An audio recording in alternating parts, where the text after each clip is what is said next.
group of Tata stocks are in focus because they've got a new chairman from today.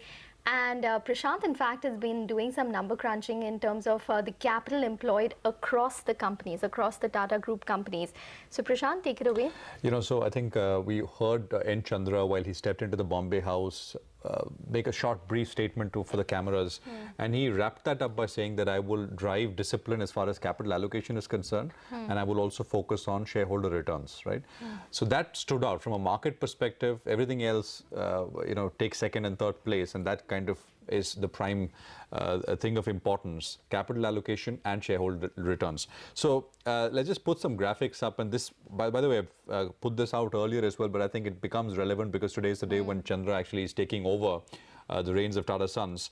There are about 57 companies out there, Tata companies out there.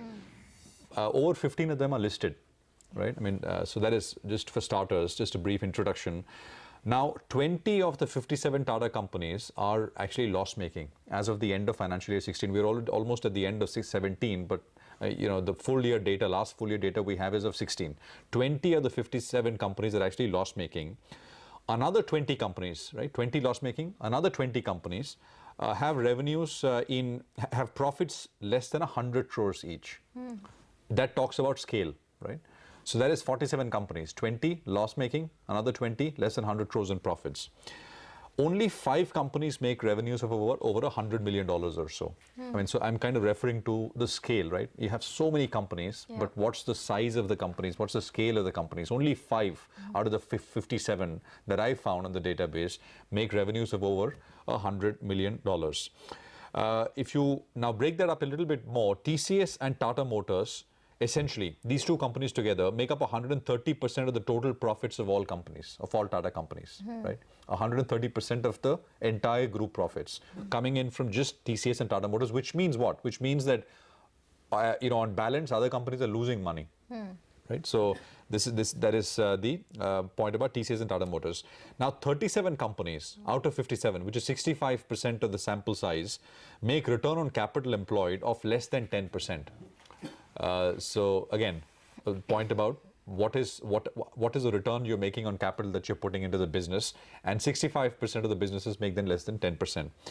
Now, where is the capital actually going? Where is Tata Group putting the capital in? And let's go to the next set. Almost 20% of the group's capital is employed in Tata Steel. Point number one.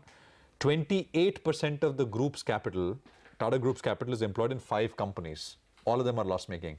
Which are those companies? Were loss-making, I should say, because things have changed, especially the metal cycle has changed. But as of 16, Tata Steel, Tata Tele, Tata Communication, Indian Hotels, Tata Tele Maharashtra, right?